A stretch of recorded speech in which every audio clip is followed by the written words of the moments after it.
E aí, mais uma análise hoje? Hoje vamos dar uma analisadinha no CVBI, o fundo de crédito aí da VBI, que agora foi 100% incorporado pela Pátria. Vamos dar uma olhadinha como é que está o fundo.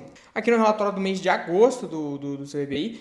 Interessante, agora nesse último mês aí eles diminuíram a taxa de administração de 1,05 para 1, então diminuiu em 0,05, o que, né, na prática muda pouca coisa, mas é uma diminuição aí, né, como foi adquirido pela Pátria. A Pátria já diminuiu um pouco a taxa e já também consegue fazer um marketing em cima disso, né, que diminuiu a taxa de gestão e administração, então interessante comentar sobre isso. Além disso aqui, comento sobre a aquisição da Pátria, que já tinha 50% da VBI e agora terminou de comprar.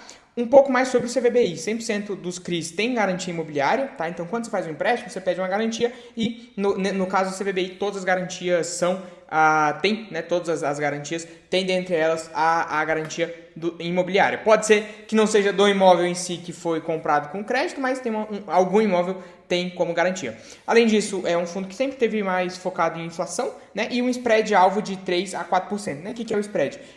Assim como no vídeo do RBRR, que eu comentei bastante sobre fundos de papel, analisei ali um pouco mais a fundo, que é difícil de você fazer uma análise de CRIs, tá? Ainda mais porque são carteiras pulverizadas, então são bastante títulos para você analisar. Mas aqui, na questão de spread, o que é o spread? Né? Se você tem ali o Tesouro IPCA pagando IPCA mais 6, por exemplo, o spread seria justamente a diferença. Então, se eu tenho um CRI pagando IPCA mais 9, o spread é de 3. Se eu tenho o Tesouro Selic pagando CDI, se eu tiver CDI mais 4, é um spread de 4%, tá bom? Então, só para você ter essa ideia aí. O patrimônio líquido do fundo, mais de 1 bilhão. E aqui ele comenta que da estruturação da carteira do fundo, 70% está em CRI. E aí, se você pegar CRI mais operação estruturada, 12% em operação estruturada, então dá 82%, e 10% em fundos, né, em FII. Interessante, porque é um fundo de CRI, só que 10% está em fundos, então virou quase um fundo de fundo aí por tabela, né? 7% em caixa, quase 8% em caixa, então é um valor bastante alto, né? Interessante, você está comprando um fundo de CRI, 70% está em CRI, 12% está em operações estruturadas, que vai, é um CRI mais ou menos, 10% está em FII e 8% em caixa. Então é bem misto aí, né? Bem bagunçadinho aí, bem diferente, né? Bem bagunçado, bem eclético. Dividendo por cota nesse mês de agosto foi de 0,86. Ele normalmente distribui o que dá de resultado, então assim, ele não tem um guidance que ele segue. Tem uma reserva acumulada de 0,15 centavos por cota e 95 mil cotistas. No preço de mercado atual, que está em 87,5 mais ou menos, tá dando aí, tirando as taxas todas, um CRI IPCA mais 8, mais 9, tá? Então, olha que interessante, no RBRR, que eu deixei aqui no card, vou deixar aqui no card, você tá ganhando mais no RBRR, que é um fundo de melhor qualidade, mais high grade, do que no CVBI. E por que isso acontece? Por que no RBRR, que é um fundo de high grade, de melhor qualidade, você ganha 1% a mais do que você ganha no CVBI? Porque, na minha humilde opinião, os gestores do CVBI, eles compram mal, tá? Então, eles compram mal e aí por isso que no RBRR você está ganhando 1% a mais, está ganhando 10%. Aqui você está ganhando 9%. Então, só ficar atento a isso. Além disso, não esqueci de comentar aqui, o prazo médio. O que é esse prazo médio? Eu acho que é a duration, tá? Eles colocaram o nome de prazo médio, mas acredito eu que seja a duration. Do portfólio hoje, a duration no portfólio hoje está em 4,5 anos, beleza?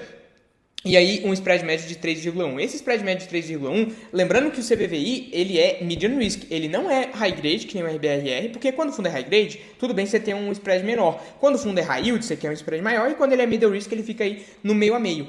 Esse spread de 3,1 para um middle risk não é tão interessante, tá? Então, é justamente você ganha um rendimento menor do que você poderia se fizesse boas escolhas de investimento para a classe que você está escolhendo, tá? E aí aqui só comentando que no final de agosto ele não contava com nenhuma operação compromissada. Para mim não tem que ter, tá? Um dos fundos que faz operação compromissada aí era o CPTS, que inclusive eu analisei lá em 2023 e eu comprei ele em 2021, só para vocês terem 2021, 2022, só para vocês terem ideia. Coloquei papo de R$1.000, pouca coisa, e foi um fundo que eu analisei bem por cima. E aí depois, em 2023, eu falei, poxa, será que agora tá na hora quando eu tinha um valor ali para fazer aporte, será que agora eu compro mais CPTS? E aí eu fui analisar mais a fundo o CPTS e eu descobri um monte de cagada que o fundo estava fazendo com compromissada, vários outros trâmites ali que eu não achei interessante, então é um fundo que eu não quis comprar, inclusive eu analisei e não gostei, e agora ele está aí sofrendo com isso, né? Além disso, ele comenta que no mês de agosto, uma das movimentações aí do fundo, né, ele não se movimentava já tinha um tempinho, ele comprou o CRI João Moura, o CRI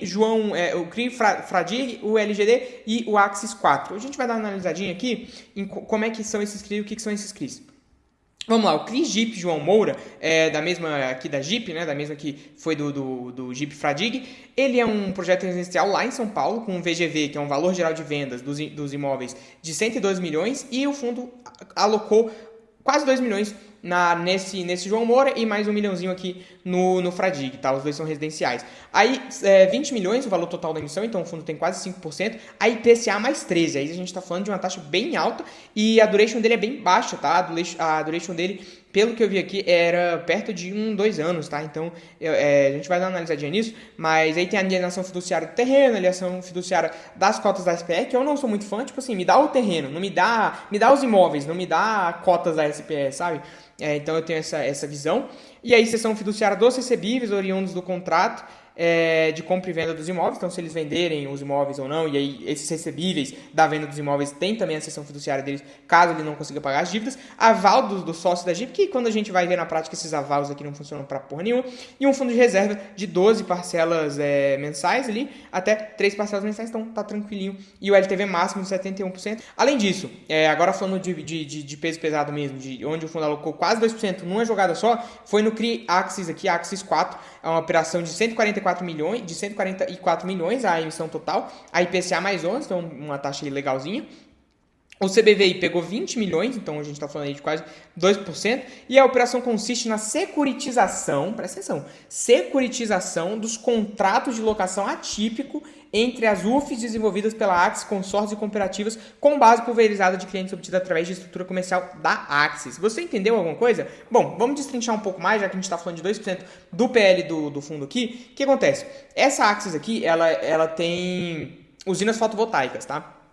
E aí o time comercial aí da Axis locou esse espaço aí com essas usinas fotovoltaicas em contratos atípicos, então é bom, né, porque você trava ali, não tem muita opção de saída. E aí, o que você vai receber desses espaços, dessas áreas com usinas fotovoltaicas, foi usado como operação de crédito. Tá? Então eu não gostei muito disso, tipo assim, é um contrato ali das usinas fotovoltaicas e o que você receberia de aluguel dessas usinas fotovoltaicas, você está usando como securitização para pegar crédito. Eu não sou muito fã disso, e inclusive aqui, quando você vai ver as garantias, a alienação fiduciária das máquinas e equipamentos, ok. A alienação fiduciária do DRS, né, que é o direito de usufruto do espaço ali, em que as usinas estão instaladas, isso aqui não serve para muita coisa, na minha visão, então não gosto. Alienação fiduciária das cotas da SPE, né? Já falei sobre isso. Cessão fiduciária dos recebíveis, consórcios cooperativas com lastro aqui. Cara, essas garantias aqui, pra a Gestis abrir mão fácil e dar um calote nisso aqui, eu acho que é fácil, tá? Não acho que é difícil, não. Mas além disso, ele comenta do CRI e LGD, que eu não vou comentar muito porque é bem pequena a operação, assim como dos outros. E aí, voltando aqui, né? A gente tem um LTV médio da carteira hoje é de 55%, que eu achei até bem alto, tá? Porque a cada R$1 de emprestado, o fundo tem 1,9 em garantia. Então, a cada R$100 emprestado, ele tem 190 em garantia. Eu achei bem alto. E, como a gente já comentou, quanto mais alto é o número de garantia para o empréstimo, quanto mais baixo é o LTV, pior é a situação de crédito do credor normalmente, tá? Do devedor normalmente. E aí aqui ele comenta, né, que o fundo investe desde 2020 em FIIs de crédito, que ele vê oportunidade, só que gera um retorno de 13,3% ao ano. Sendo que na carteira dele, se você pegar aqui CDI mais 4, vai quase 15% ao ano, não sei se faz sentido fazer essas alocações aí, tá? Inclusive a gente vai falar um pouquinho mais sobre quais são esses fundos que ele investe. Mas aí ele encerrou o mês com 6 fundos imobiliários e uma exposição de 10%. Então quase 2% aí por fundo imobiliário. Beleza? Além disso, só que uma coisa interessante, o número de cotistas lá em junho e julho, ele subiu quase 10% e aí depois voltou a cair normalmente, como estava acontecendo. Aí, sobre a distribuição por segmento, 24% está em varejo, que varejo é o setor mais conhecido aí pelo brasileiro, 13% em shopping e aí 10% em loteamento, 10% em multipropriedade. Loteamento e multipropriedade, ele vai mais para o medium risk, high yield, tá? Então tem que ficar de olho nisso, porque são um pouco mais pimentinhas aí no portfólio.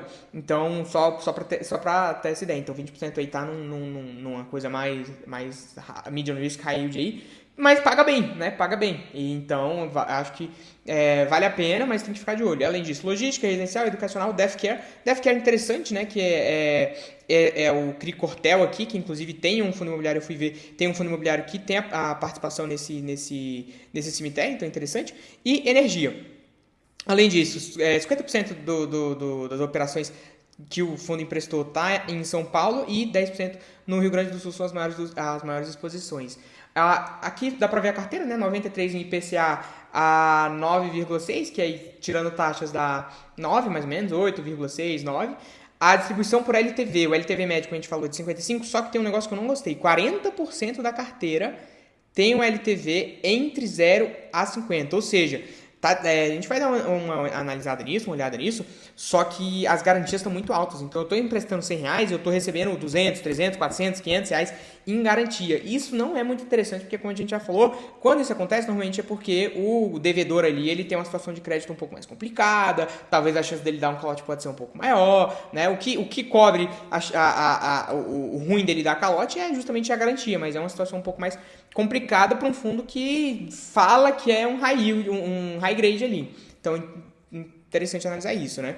Além disso, esse é um fundo para bastante longo prazo aí. A gente vai falar sobre isso quando a gente estiver analisando as operações ali. Mas você pode ver que 77% das operações acabam em 2030 para mais, tá? O vencimento dos CRIs aí 2030 para mais. Então, achei interessante aí, bem longo prazo ali. Aqui ele comenta, né? O mínimo que o fundo pode investir, o rating mínimo que ele pode investir é em BR e BBBB, que para ele é o CR9. Só que, se você parar para pensar, tá tudo em BRA-, BR BBBB+, e BBBB. Então, assim, a maior parte do fundo está alocado nisso aqui e são operações de crédito de não tão alta qualidade, como é o RBRR, por exemplo, né? Então, ele vai mais pro medium risk ali e recebe menos que o RBRR nos valores atuais. Então, é isso que os fundos estão descontados no mesmo tanto, tá? O CVBI aqui tá com desconto de 5%, se eu não me engano. E o RBRR de 7% em relação ao VP. Então, tá parecida a situação. E o RBR tá melhor, tá? Então, só isso. Eu achei interessante que CR7, né?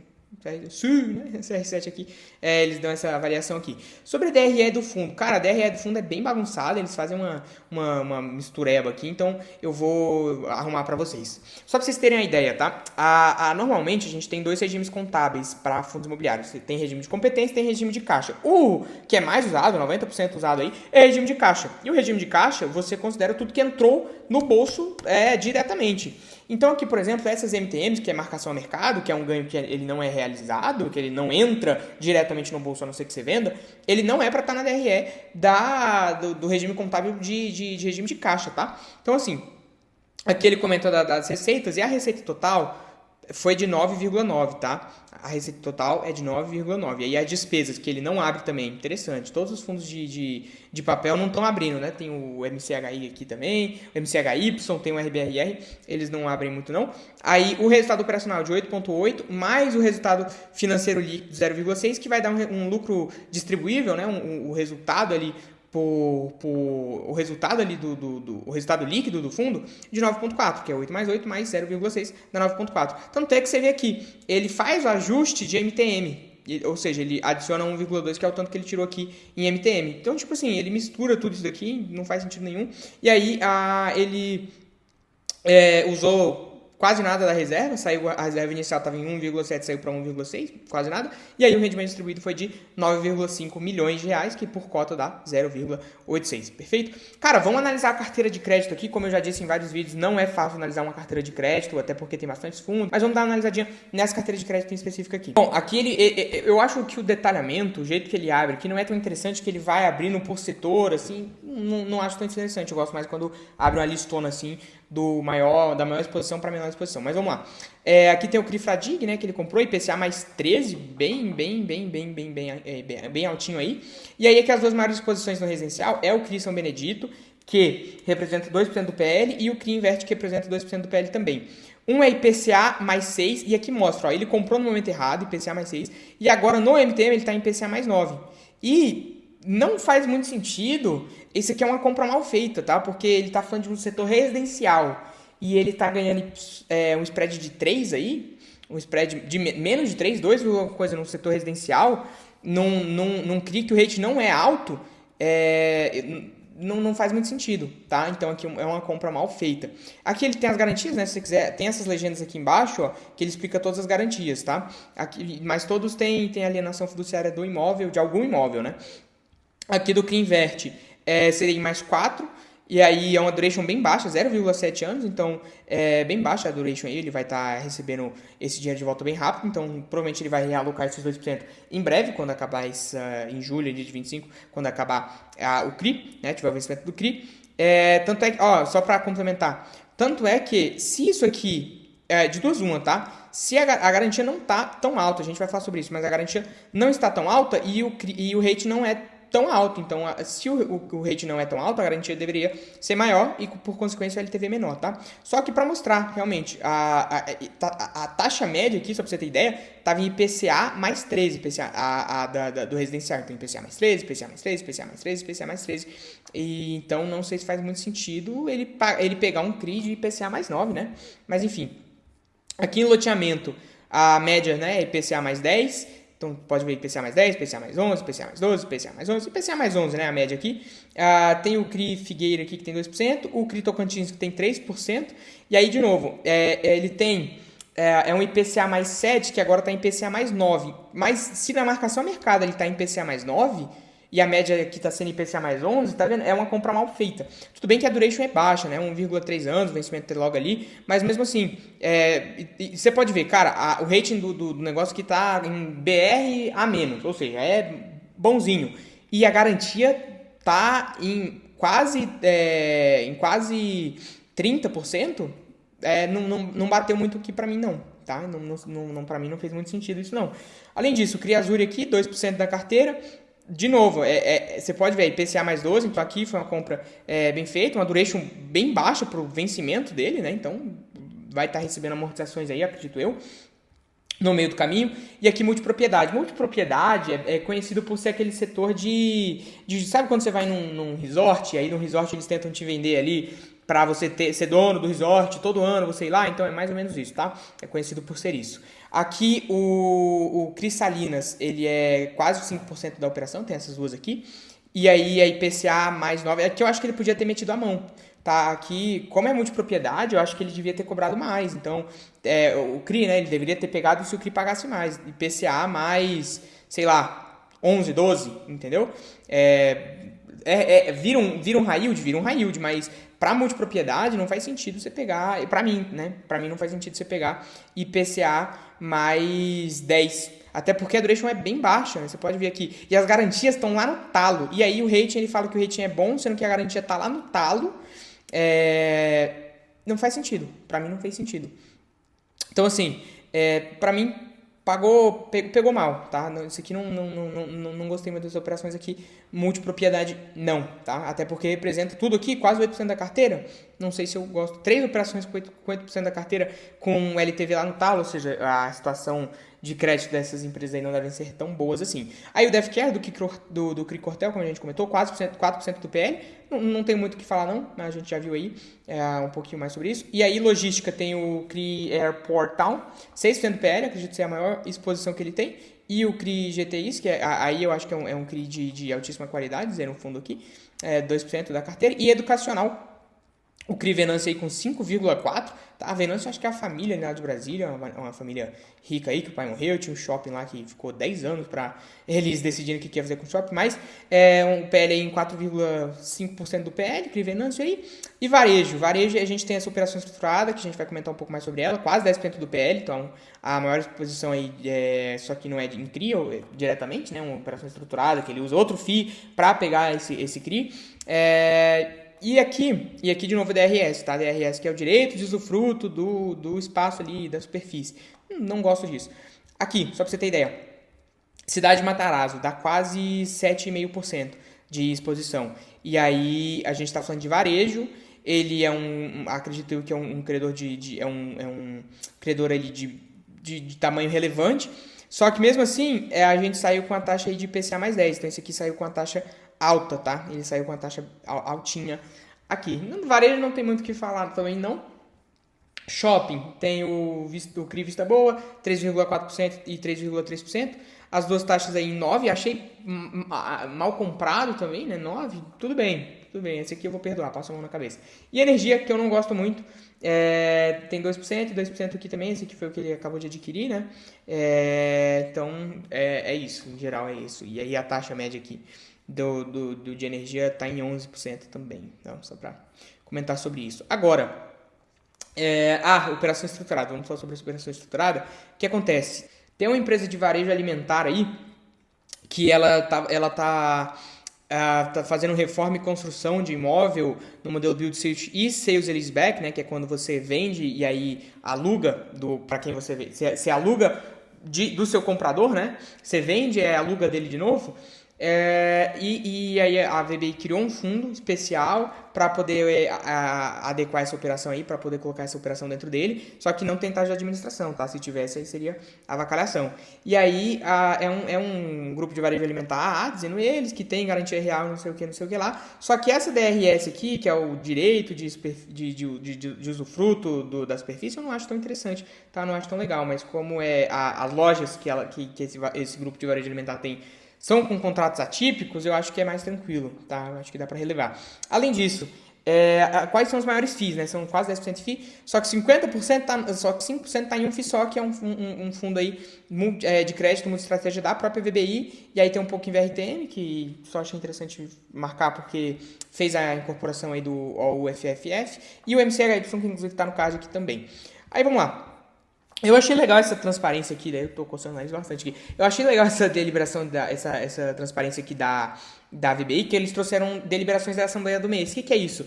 Quando você participa de CRIs, né? Quando você é credor de CRIs, você participa ativamente do que está acontecendo com a empresa. E muitas vezes isso não é demonstrado para o cotista. Então, poxa, tem a assembleia ali desse CRI HCC, que foi lá em agosto, 16 de agosto, e aí todos os credores eles sentam na mesa para ver qual a melhor decisão a ser tomada diante de uma situação específica. E normalmente a maioria dos cotistas nem sabem que isso existe, porque a gestora não traz isso a público. E aí nesse caso você tem que entrar lá no site da securitizadora, ver o que aconteceu. E aí só para você ter ideia, o voto que eles... a maneira pela qual a VBI votou foi em aprovar essa assembleia e o resultado foi aprovado. Agora, qual que foi o motivo dessa assembleia? É justamente o motivo que está aí na thumb, né? O motivo dessa assembleia, só para você ter ideia, é porque essa empresa aí tá tendo algumas dificuldadezinhas para pagar, tá tendo alguns problemas aí com dívidas e ela tá pedindo, calma, me dá um tempo para eu respirar. A gente vai ver sobre isso, mas só deixa eu fazer um comentário antes em relação ao seguinte.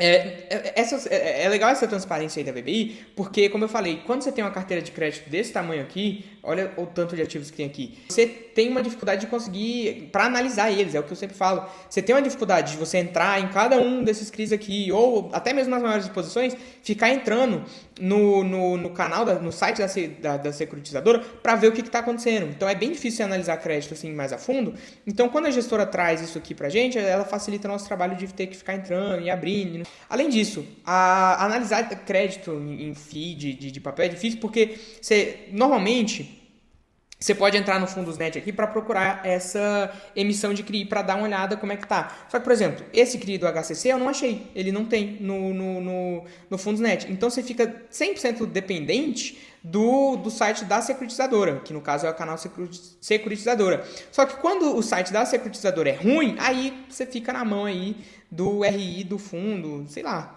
você fica largado às traças. Mas só pra você ter ideia, essa assembleia foi em 16/8, encerrou em 16/8, né? E aí depois teve outra, e aí depois teve mais uma ali, tá? Essa aqui outra foi só para aprovar a demonstração financeira. Só que essas duas assembleias aqui, de agosto e setembro, foi para quê? A primeira, que é a que o VBI comenta, foi justamente para deliberar sobre a não declaração do vencimento antecipado por inadimplência. Ou seja, o que aconteceu? A empresa ficou inadimplente, ela não conseguiu pagar e ela falou, olha, não vamos declarar vencimento antecipado, porque quando declara vencimento antecipado, aí fudeu, porque aí a empresa tem que entregar tudo de uma vez. E aí não tem como, né? Não tem como. Se a empresa não conseguiu pagar uma parcela, ela vai conseguir pagar tudo, né? Na maioria dos casos, aí a empresa acaba entrando em recuperação judicial. Então, o que ela faz? Antes dela entrar em recuperação judicial e tudo isso, ela pede, não antecipem o vencimento. E aí, depois disso, lá em setembro, o que ela pede de novo? Ela pede, poxa, tinha uns waivers, né? O que é waivers? Por exemplo, quebra de contrato. Então, por exemplo, eu falo, olha, eu te empresto esse dinheiro, mas eu só te empresto se a sua dívida, se o seu indicador de, por exemplo, dívida sobre EBITDA não ficar acima de 3. E aí eu coloco esse waiver, essa cláusula no contrato. E aí se o seu indicador de dívida sobre EBITDA subir acima de 3, eu tenho um waiver que eu posso declarar vencimento antecipado. E ela quebrou esse waiver e, de novo, deliberou sobre vencimento antecipado. Ou seja, essa empresa tá mal das pernas, tá cambaleando aí e tá pedindo ajuda aí para poder honrar com os pagamentos delas. Na maioria dos casos, é sempre isso que acontece, você só não sabe, tá? Então, a empresa tem dificuldade. Para ela entrar em recuperação judicial, ela passa por todo esse processo. Então, ela tem dificuldade, aí ela pede para não antecipar, aí ela pede para poder pagar desse mês no mês que vem, junto com a do mês que vem, só que a do mês que vem ela vai atrasar, e aí ela vai ficar nisso de pagar sempre atrasado. Então, assim, acontece todo esse processo antes dela declarar recuperação judicial. E aí, vai acontecendo, vai dando erro, até no momento em que ela pede recuperação judicial. E aí você fica uns lindos 3, 6, até 12 meses sem saber o que está acontecendo direito com a empresa, com o CRI, fica sem receber, fica boa aí, que é o caso do GCRA, inclusive tem vídeo aqui no card. Então, assim, é interessante você ligar um sinal de alerta para esse CRI HCC, já que ele representa 1,2% do patrimônio. Eu achei interessante só trazer isso aqui, pode ser um possível calote à vista aí, né? Então, tem várias outras operações, essa é a única que eu fiquei sabendo aqui, porque eu fui atrás e tal, e a própria VBI, ela demonstrou aqui, né? Ela trouxe isso para o público. Então, pode ser que tenha outros CRIs aí com dificuldade. É comum, até no momento de taxa de juros tão alta como é que tá agora, mas é isso em relação à CVBI, é isso. Assim, é um fundo ruim? Não é. Mas se você procurar melhor ali, você vai encontrar coisa melhor. Então, assim, o VBI paga ok, ele é um fundo legalzinho aí. Eu diria que até acima da média do mercado, só que não é excepcional. Excepcional é o que foge à exceção, né? Ele é uma exceção, ele foge à média, ele é uma exceção. Então, assim, só para reiterar isso, o CVBI é um fundo de crédito ok, bacaninha aí. Não é excepcional, mas também, né? Não é um fundo horrível, terrível e que, meu Deus, está prestes a tomar calote. Mas eu só tenho esses pontos de atenção aí pro CVBI, que foram os pontos de atenção que eu falei durante o vídeo inteiro. Fechou?